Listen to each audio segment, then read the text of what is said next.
जय हिंद। जय भारत। वंदे मातरम। मैं रविंद्र फौजी।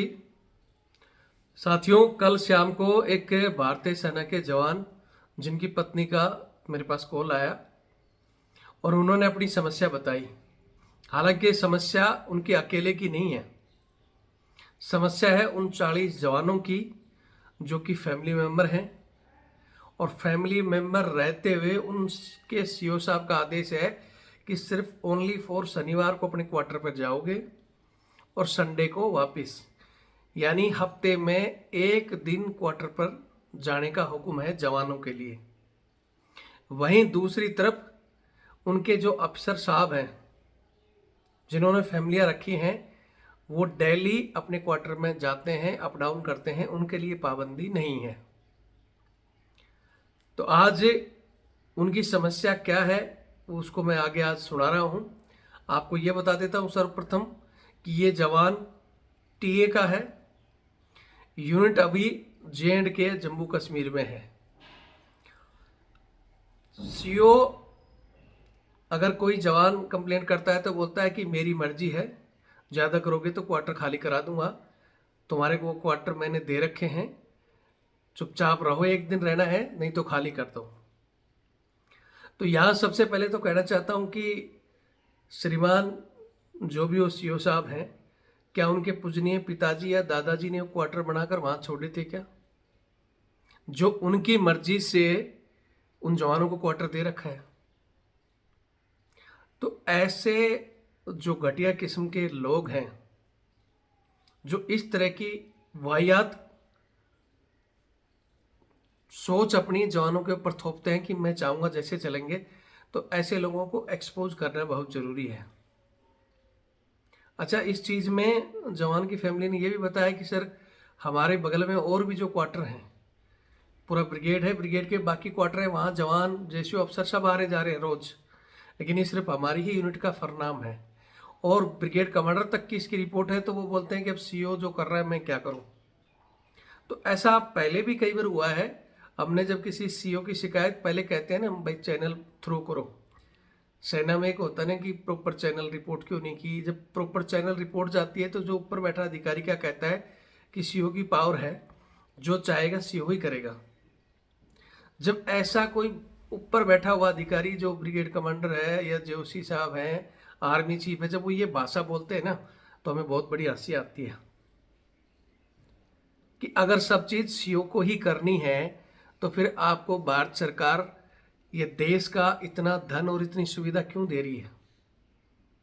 मैंने एक बार आपको याद होगा, एक लेफ्टिनेंट जनरल साहब से मैंने बात भी की थी किसी जवान के सिलसिले में, जब जवान की पेमेंट रुकी हुई थी और सीओ ने बोला कि मेरी मर्जी है तो पेमेंट स्टार्ट करूंगा।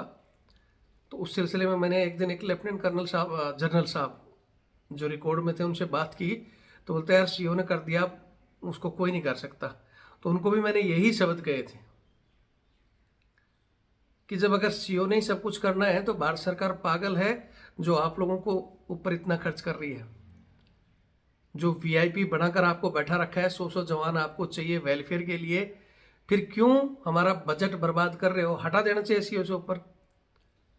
हालांकि इस श्रेणी में सब नहीं है सही। अगर ऊपर बैठा, चाहे वो ब्रिगेड कमांडर है, चाहे सेंटर कमांडेंट है, चाहे जेओसी साहब है, अगर वो सही ड्यूटी करे और भेदभाव ना बरते तो सीओ के एक ही दिन में लट चला सकता है और वो सीओ अपनी चाल पर आ सकता है जो अपने आप को तोप समझ रहा है। या तो उस घटिया इंसान को अगर पाबंदी करनी थी तो सबके लिए करे कि भाई ठीक है, जवान और अफसर कोई भी है, क्योंकि बहुत से लोग यहाँ सवाल खड़ा करेंगे कि फील्ड एरिया है, तो फील्ड एरिया सिर्फ क्या जवान का शरीर ही इतना नाजुक है क्या, उसी के ऊपर नुकसान होगा? मतलब अफसरों का लोहे का बुलेट प्रूफ शरीर है क्या, उनको उनके लिए फील्ड एरिया लागू नहीं है। इसलिए यहाँ क्योंकि अफसरों को तो हम टाइम से सुधार ही देंगे, ये डोज वहाँ तक मिलते ही हो सकता है सिस्टम ठीक हो जाएगा। लेकिन हमारे चमचे जो सवाल खड़ा करेंगे या कमेंट्स लिख देंगे फील्ड एरिया में मिल रहा है वही बहुत है, फलाना ढिकड़ा, तो उन चमचों को कह रहा हूँ कि चमचागिरी कम करके अगर मिल रहा है जो भी चीज़ भारत सरकार की तरफ से, J&K के अंदर, जम्मू के अंदर तो आपको पता ही है जो 2 संभाग है, जम्मू और कश्मीर, तो जम्मू के अंदर तो बहुत से जगह क्वार्टर हैं, यहाँ तक कि कश्मीर में भी एक दो जगह अकोमोडेशन दिए हुए हैं और बहुत सी जगह गेस्ट रूम है। लेकिन गेस्ट रूम तो इनके बाप दादाओं की जागीर समझकर ये सब अपने लिए यूज करते हैं। जवान की फैमिली तो वहाँ जाती नहीं। वो मसला कभी हमारे सामने या कोई शिकायत आएगी तब उस विषय पर अलग से बात करेंगे। जैसे ये कभी आया था ना कुछ दिन पहले कि 1.5 साल से सीओ कब्जा करके बैठा था गेस्ट रूम में और फिर जवानों को उंगली कर रहा था। जब फिर से वीडियो वायरल होता है तो फिर बोलते हैं कि यार वीडियो हटवा दे। ऐसा काम करते ही क्यों हो कि वो जवान हमें बताए, फिर हमें वीडियो डालना पड़े और फिर तुम कहते हो कि वीडियो हटा दो, अब कुछ नहीं होगा। तो यहाँ मैं कहना चाहता हूँ कि जो अकोमोडेशन गवर्नमेंट की तरफ से दिए हुए हैं वो किसी सीओ के बाप की जागीर नहीं है। अफसर को या जवान को या जेसीओ को जो सुविधा मिली हुई है तो सरकार दे रही है और उन सुविधाओं में कहीं भी ये नहीं लिखा हुआ है कि ये अफसर तो ऐसे कर सकता है, जवान ऐसे नहीं करेगा। यानी हफ्ते में अफसर जवान एक दिन जाएगा, अफसर रोज जा सकता है। अब यहाँ अगर हम कुछ और भाषा यूज कर देंगे तो फिर बहुत बड़ी दिक्कत आ जाएगी। एक बार फिर कहना चाहता हूँ, ये जो मैडम ने बताया है मैं आपको एक बार मोटी मोटी बता देता हूँ कहानी। इनका जो फोन आकर इन्होंने बताया कि सर हमारे 40 क्वार्टर हैं हमारी यूनिट के और उसकी बगल में ब्रिगेड के भी और यूनिटों के क्वार्टर हैं, वहाँ आराम से बंदे आ रहे हैं जा रहे हैं। उनकी खुद फैमिलियाँ बोलते हैं कि ये आपके यूनिट में क्या दिक्कत है, बोले जी हमारे सीओ साहब को दिक्कत है। तो जब बाकियों के लिए है वहीं उसी लोकेशन में बाकी यूनिटों के सीओ ने जवानों को छोड़ रखा है, तो यही मूर्ख आदमी, ऐसा घटिया आदमी को तो कमांड करने का ही वो नहीं होना चाहिए जो अपने जवान और अफसरों में भेदभाव कर रहा है। उन्होंने मुझे यूनिट का नाम, सीओ का नाम, सीओ का नंबर सब कुछ आज शाम तक भेजने के लिए कहा है उन्होंने। मैंने कहा कि या तो इस वीडियो से ठीक हो जाता है, नहीं तो एक अपना वीडियो बनाकर मेरे को दे देना। नाम नहीं लेना, क्योंकि नाम लेने के बाद में ये समस्या से को कम और उस जवान की परेशानी बढ़ाना शुरू कर देंगे। क्यों? टीए में आपको पता है एक इनके पास बहुत बड़ी पावर दी हुई है डिसम्बॉडी की। तुरंत बोलेंगे पंगा कर रहा है, इसको डिसम्बॉडी करके घर भेज दो। इस वजह से बंदे वहां डरते हैं और ये कमांड करने वाले हमारे परमानेंट अधिकारी जो आर्मी से वहां जाते हैं सबको पता है और ये वहां जाकर फुल तानाशाही करते हैं, कमाई का जरिया बना लेते हैं। और तानाशाही आप सभी को पता है कि जवानों को परेशान या प्रेस करने वाला सीओ वो इसीलिए करता है कहीं ना कहीं उसको कुछ डकारना है। लेकिन सबसे बड़ा महामूर्ख है कि वो जवानों को दबाकर डकारने की कोशिश करता है और फिर किसी जवान का अगर माथा खनक जाता है ना, वो इस तरह फिर इन चीज़ों को हाईलाइट कर देता है, ऐसे उजागर करेगा कि फिर इनके काले चिट्ठे बाहर आ जाएंगे।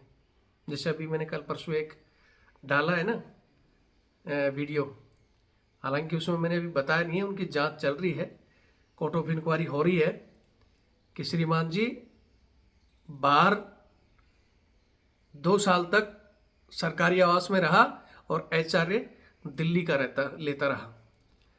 दिल्ली का एचआरए लगभग 40 या 45 हज़ार के लगभग मोटा मोटा, हालांकि मेरे को जवान ने बताया लेकिन मैं उसका कोई कंफर्म नहीं करता कि इतना है या नहीं है, लेकिन अफसर के लिए इतना अलाउंस है।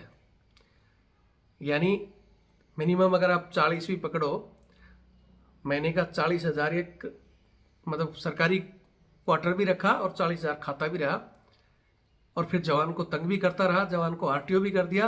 लेकिन जवान ने जब आरटीआई करके लठ दी ना, अब भाग रहा है, पैर पकड़ रहा है जवान का भी उधर डीएम का भी। तो ऐसे हम काम करते ही क्यों हो आप? ये घटियागिरी और ये चवन्नी गिरी आप छोड़ते क्यों नहीं हो? आप सोचते हो कि इस तरह करके मैं बहुत बड़ा तानाशाही है, बहुत बड़ा सीओ कि भाई ये तो सीओ बहुत टाइगर है। अरे टाइगर बनने के लिए टाइगर का सा दिल पाड़ो। अपने से नीचे जवानों से टकराना, ये करना, जवानों को प्रेशर करना, समय से छुट्टी नहीं देना, डिसम्बॉडी की धमकी देना, इस सेना और पैरामिलिट्री में ऐसे जो अधिकारी अपने आप को फिर कहते हैं यार जवान मेरे से डरते हैं। अरे डरते नहीं हो, बेचारे बंधे हुए हैं। अब बाहर कहीं रिटायरमेंट होने के बाद मिलोगे वो तुम्हारी तरफ थूकना पसंद नहीं करेंगे। फिर एक तो वो अधिकारी है जो दूर से भी दिख जाते हैं ना कि हाँ यार मेरे ये यूनिट के सीईओ रहे हुए हैं, ये मेरे कंपनी कमांडर रहे हुए हैं और बहुत बढ़िया ड्यूटी की, तो भागकर जवान भी मिलता है और अफसर भी मिलता है कि हाँ ये मेरा जवान है। वो इसलिए होता है कि वो दोनों, जवान भी अच्छी ड्यूटी किया होता है और वो अधिकारी भी बगैर भेदभाव के अपनी बटालियन की ड्यूटियाँ चलाई होती हैं। उन लोगों से मिलते हैं और को देख लेते हैं, बोले इतना गिरा हुआ सीईओ था। जैसे एक कहानी आपने देखी होगी ना, बैंक में एक हमारा हवलदार जी रिटायर्ड होकर मैनेजर लग जाता है और वो सीईओ आता है पैसे निकलाने के लिए और वो बोलता है मैं सीईओ हूँ, बोले लाइन में लग जा। बोले यार तू तो मेरी रेजिमेंट का जवान है, पहचाना नहीं। बोले तेरे को पहचान लिया इसलिए बोल रहा हूँ, वहाँ चले जा तू। अगर तेरी जगह कोई जवान होता तो मैं बुला के दे भी देता, लेकिन तेरे लिए नहीं है, तेरे जो कारनामे हैं, ठीक है। तो वो ऐसी सिस्टम मत बनाओ कि जवान आपको सिविल में जाके फिर कारनामे की तरह लाइन में लगाए। ये टॉर्चर, जवानों के मोबाइल पर रोक, जवान के क्वार्टर जाने पर रोक, चलो जवानों पर ही क्यों, अगर हो आपको पाबंदियां ही लगानी है, आपको फील्ड में वहाँ खतरा लग रहा है, सिक्योरिटी का मोबाइल में दिक्कत आ रही है, तो वो चीज़ें जवान जैसे सबके लिए होनी चाहिए, अफसर के लिए भी होनी चाहिए। लेकिन नहीं, अफसर के लिए कोई दिक्कत नहीं। मतलब ये कुछ एक घटिया लोगों की घटिया प्रवृत्ति है। हालांकि हमने बहुत अच्छे अधिकारी देखे हैं जो अगर बोलते हैं ना जवान के पीठ पर नहीं, पेट पे कोई लात नहीं मारता जवान के। अच्छा अधिकारी होगा वो पीठ पे मारेगा, लेकिन पीठ पे मारेगा तो वो जवान जैसे और अफसर तक को मारने की हिम्मत रखता है। वो होता है सही कमांडिंग अफसर। वो बोल सकता है कि हाँ मैं, मेरे लिए मेरी रेजिमेंट मेरी है, वो रेजिमेंट का बोल सकता है कि मैं रेजिमेंट का बाप हूँ, जिसकी औकात ये हो कि वो अपने अफसर का भी गिरेबान ऐसे पकड़ कर हिला सके। ना कि अफसर को तो भगवान बना दिया और जवान को जैसे तक को लेफ्टिनेंट गाड़ी दे रहे हैं उस रेजिमेंट में। एक बार दिया था हमारे एक लेफ्टिनेंट ने और हमारे एक साहब ने एक झापड़ मारा था, तो लेफ्टिनेंट बोला मेरे को डिसीजन चाहिए। सीईओ ने बोला कि साहब इसके 4 और मारे मसाले के, फिर मैं इसको डिसीजन देता। तो ये होता है एक सही कमांडिंग अधिकारी की पहचान। और एक घटिया होता है कि साहब आपको गाली दे दी तो क्या हो गया, आपने हाथ क्यों उठाया, मेरी तरफ से मैं डिसीजन लेता हूँ लिखित में, कागज़ खराब। तो ये होता है चाटुकार और पक्षपात वाले आदमियों के कारण। तो आज इस विषय में सिर्फ मैं इतना ही कहना चाहूँगा कि वीडियो को शेयर कर दें और उस गधे तक पहुँचा दें। बाकी तो उसका नंबर मंगा रहा हूँ, मैं भी भेज दूँगा उस तक।